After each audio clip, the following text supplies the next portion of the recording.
कराची में बारिश बरसाने वाला सिस्टम निकल गया। आज सिर्फ हल्की बारिश व बूंदाबांदी होगी। बारिश का असर जामशोरो, ठट्ठा, सजावल, लिसबेला, आवारान और मुकरान तक फैलेगा। सैलाब मुतासरीन का शिकवा, 4 बड़ी किश्तियों से घरों का सामान लौट रहे हैं। हुकूमत के पास छोटी किश्तियां हैं। पंजाब के कई अजला में रेस्क्यू ऑपरेशन जारी है।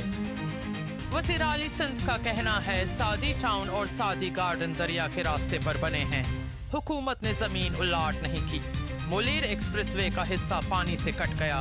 दरिया का रास्ता रोकना कुदरत से टिकर है। इसराइल ने सिर्फ 3 दिनों में फिलिस्तीन, लुबनान, शाम, तैवंस, कतर और यमन पर हमले किए।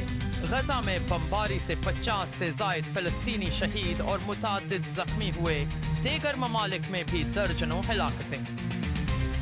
भारतीय यूपी में जंगली जानवर ने 5 साला बच्ची को हलाक कर दिया। गांव में खौफ फैल गया। इलाके में पहले भी भेड़ियों के हमले हो चुके हैं। जराए के मुताबिक बैरिस्टर गोहर को अख्तियार मिले तो इमरान खान के लिए सियासी गुंजाइश निकाल सकते हैं। उनकी शबिया मुसब्बत है, लेकिन फैसले इमरान खान के हाथ में हैं।